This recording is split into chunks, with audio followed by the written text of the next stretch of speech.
આજે 19મી ઓગસ્ટ 2025 મંગળવારના દિવસે આજના ચિંતનમાં તમામ સંતો હરિભક્તોને મારા સાષ્ટાંગ પ્રણામ. જય સ્વામિનારાયણ. આજનું ચિંતન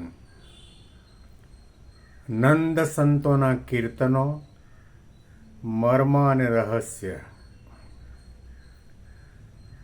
ધર્મ કુંવરની રીત સુણી મનમાં ધરો, તો તમે રહેશો મગન સદા હરિસંગ જો. જે જે વચન કહે સુંદર વર શ્યામળો,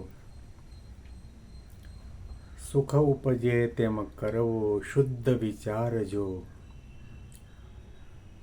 મુક્તાનંદના નાથ સદા સુખદાયી છે, એવું જાણી કરજો પૂર્ણ પ્યારજો. ધર્મ કુંવરની રીત સુણી મનમાં ધરો. સદગુરુ મુક્તાનંદ સ્વામીના પદની આ છેલ્લી પંક્તિ છે. ભગવાનના સુખે સુખિયા થવું હોય, આધિ વ્યાધિ ને ઉપાધિમાંથી હંમેશના માટે મુક્તિ મેળવવી હોય, તો આપણા ઈષ્ટદેવ સહજાનંદ સ્વામી મહારાજે આપણને જે આદેશ આપ્યા છે એને મનમાં ધારવાની, વિચારવાની, દ્રઢ કરવાની અને એ માર્ગે ચાલવાની જરૂર છે. ભગવાન ભેળા રહેતા હોય પરંતુ ભગવાનના વચનમાં વિશ્વાસ અને શ્રદ્ધા ન હોય, જેને ભગવાનના વચન રૂપી વિશ્વાસ અને શ્રદ્ધાની દોરી કપાણી હોય અને એ વ્યક્તિ પછી એની સાધનાનો પતંગ આકાશમાં 10 કિલોમીટર ઉપર ઊંચે ઉડાવતો હોય તો પણ એ પતંગ એની પાસે નથી. શ્રીજી મહારાજે વચનામૃતમાં એટલા માટે આપણને કહ્યું કે તમે લાખો ને કરોડો માઇલ દૂર હો, પરંતુ ધર્મ, આજ્ઞા, ઉપાસના દ્રઢ હશે તો હું હંમેશા તમારી ભેળો ને ભેળો છું. અને પગ પકડીને બેઠા હશો, ઢોલિયાની સન્મુખ બેઠા હશો, પણ આજ્ઞા ઉપાસનાની અંદર પોલમપોલ હશે તો સમજી લો કે તમે લાખો ને કરોડો માઇલ દૂર છો. જે જે વચન કહે સુંદર વર શ્યામળો. મહારાજે વચનામૃતમાં વિવેકની વાત કરી, આત્મદ્રષ્ટિની વાત કરી, સંત સમાગમ કરવાની વાત કરી, જગતના નાશવંતપણાનો વિચાર કરવાની વાત કરી, પ્રાપ્તિના મહિમાનો વિચાર કરવાની વાત કરી, અને આ દેહે મારે સંત અને ભગવંતને રાજી જ કરવા છે. જે સંતની સાથે પ્રીતિને આત્મબુદ્ધિ કરવાથી આ જીવને મોક્ષનો દરવાજો ખુલે છે. આવી ઘણી ઘણી અદ્ભુત વાતો કરી છે. એ શાના માટે છે? આપણા આત્યંતિક કલ્યાણ માટે છે. આપણામાં ભક્તપણું આવે, નિષ્ઠાની દ્રઢતા થાય, સંત અને ભગવંત આપણને હોંશે હોંશે યાદ કરે. મુક્તાનંદના નાથ સદા સુખદાયી છે. સંત અને ભગવાન અતિ અતિ અતિ સુખદાયક તત્વ છે. દરેકનું ભલું થાય, દરેકનું કલ્યાણ થાય. મહારાજે કોઈની નાતી, જાતિ, કુળ, ઉંમર, મર્યાદા, સત્તા, સંપત્તિ, ગરીબાઈ, તવંગરપણું કંઈ જોયું નથી. દરેકને પોતાના યોગની અંદર લીધા. એ રામનો ઉપાસક હોય, કૃષ્ણનો ઉપાસક હોય, શિવનો ઉપાસક હોય, પૈગંબરનો ઉપાસક હોય, કોઈ પણ દેવ દેવી કે ભગવાનમાં માનતો હોય, એવા પાત્ર અપાત્ર એવા જીવાત્માને પણ મહારાજે ચપટી વગાડીને સમાધિ દર્શન કરાવ્યા છે. ક્યારેય પણ આપણા ગુના સામું જોયું નથી, આપણા સ્વભાવ પ્રકૃતિને દોષો સામું જોયું નથી. યોગી બાપા પ્રમુખ સ્વામી કેટલા દયાળુ પુરુષ. આજે એક પ્રસંગ મને 55 વર્ષ પહેલાનો 19મી ઓગસ્ટ અને 1970ની સાલનો સારંગપુરનો યાદ આવે. આજે ન કહેવાય, છતાં પણ કહું છું, પ્રસંગની સ્મૃતિ થઈ, તાજી થઈ એટલા માટે. આજે અમારો જન્મ દિવસ 19મી ઓગસ્ટ 1970ની સાલમાં બ્રહ્મપૂજ્ય યોગીજી મહારાજ સારંગપુરમાં બિરાજમાન હતા.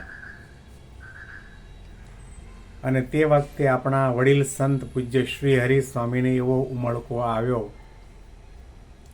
કે યોગી બાપા સવારના શણગાર આરતી કરવા માટે મધ્યખંડમાં પધાર્યા. અને શ્રી હરિ સ્વામીને ખબર હશે કે મારે આજે જન્મદિવસ છે, એટલે મારું કાંડું પકડી મધ્યખંડમાં લઈ અને ઊભો રાખીને કે અહીંયા ઊભા રહો, મારે તમને આજે યોગી બાપાના આરતી પછી આશીર્વાદ અપાવવા છે. યોગી બાપા આરતી ઉતારતા હતા અને મને એ વખતે ઘંટડી વગાડવાની સેવા પણ મળેલી.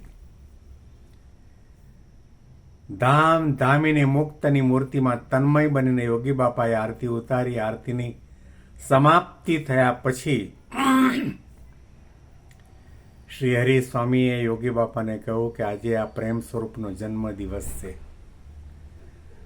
અને તે વખતે યોગી બાપાએ જોરથી ગર્ભગૃહમાં મહારાજ સ્વામી અને ગોપાળાનંદ સ્વામીની મૂર્તિ સન્મુખ મારા વાહામાં ધબ્બો મારી આશીર્વાદ આપ્યા હતા. એની સ્મૃતિ આજે તાજી થાય છે. આ દેહ છે, અનંત અનંત જન્મ લીધા છે. અનંત જન્મમાં અનંત માતા પિતા કુટુંબ કબીલા ભાઈ ભાગીની બધા થયા છે. પણ આ જન્મના માતા પિતા દ્વારા જન્મ થયા પછી આપણને આ યોગ થયો. યોગી બાપા પ્રમુખ સ્વામીને મહંત સ્વામી મહારાજનો આપણને ભેટો થયો. આવા પ્રસંગે આપણે મીઠાઈ ખાઈએ, કેક કાપીએ, આનંદ કિલોલ કરીએ, એની જગ્યાએ એવો શુભ સંકલ્પ કરીએ. મહારાજ, હે સ્વામી પ્રમુખ સ્વામી મહારાજ, અમારું પ્રારબ્ધ હોય ત્યાં સુધી આ દુનિયામાં રાખજો, હરતા ફરતા રાખજો. આપે કૃપા કરીને પાત્ર કુપાત્ર જોયા સિવાય પક્ષપાતી હેત કર્યું છે, પ્રેમ આપ્યો છે, પોતાના માન્યા છે, દર્શન પ્રસાદી વાતો અને મળવું, આ બધા પ્રકારના સુખ આપે કૃપા કરીને આપ્યા છે. આપના થઈને રહેવાય. ક્યારેય પણ જાગ્રત સ્વપ્ન સુષુપ્તિ અવસ્થામાં આપને ઓશિયાળા કરવાનો સંકલ્પ સુદ્ધા ન થાય. અમારી સમજણ, અમારી નિષ્ઠા, અમારી ભક્તિ, અમારી સેવા અને અમારો સત્સંગ એવા દ્રઢ થાય. આધ્યાત્મિકતાના ઊંચા શિખર સુધી આપણી કૃપાથી પહોંચી જઈએ. આપ અમને જોઈને હરખ હરખ આનંદ ગેલા થઈ જાઓ. ન કહીએ તો પણ, ન સંકલ્પ કરીએ તો પણ, હે બાપા, બે કદમ આગળ આવીને આપ અમને અમારા બાહુપાશમાં સમાવી દો. કૃપાને આશીર્વાદ વરસાવો. કંઠ અને કાયા આપણી કૃપાથી જ્યાં સુધી તાજા નરવા રહે ત્યાં સુધી મહિમાનો મહિમા અને આજના ચિંતનની અંદર મહિમાની વાતો કરતા રહીએ, ભક્તો સંતોના ગુણગાન ગાતા રહીએ અને ખરેખર આપના સાચા સંત અને ભક્ત બની રહીએ એવા આશીર્વાદ અમારા ઉપર વરસાવજો. તમામ સંતો, હરિભક્તો, શ્રોતાઓના ચરણ કમળમાં પણ હું આજે સાષ્ટાંગ પ્રણામ કરું છું.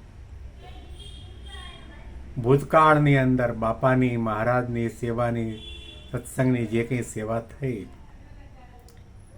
અને અત્યારે જે કંઈ નાની મોટી સેવા થાય છે એ કેવળ અને કેવળ મારા ગુરુ યોગી બાપા અને પ્રમુખ સ્વામી મહારાજની અઢળક કૃપા છે. આપ સૌ મને આશીર્વાદ આપજો. બાપા રાજી થાય એવા ભજન, ભક્તિ, સેવા થાય અને નિષ્ઠાની દ્રઢતા થાય અને આપણા યોગની અંદર જે કોઈ આવે અને પ્રગટમાં પ્રતીતિ આવે એવી પ્રકારની બળની, હિંમતની, મહિમાની, દાસત્વ ભાવની, દિવ્ય ભાવની, નિર્દોષ બુદ્ધિની, સમસ્વૃત ભાવની, એકતાની વાતો કરી શકીએ એવા બુદ્ધિશક્તિ બળ મહારાજ આપણને સૌને આપે એવી એમના શ્રીચરણમાં પ્રાર્થના. આ પંક્તિના અનુસંધાનમાં વિશેષ ચિંતન આપણે આવતીકાલના પ્રવચનમાં સાંભળીશું. તમામ સંતો હરિભક્તોને બેંગ્લોરથી પ્રેમ શાસ્ત્રીના સાષ્ટાંગ પ્રણામ. જય સ્વામિનારાયણ.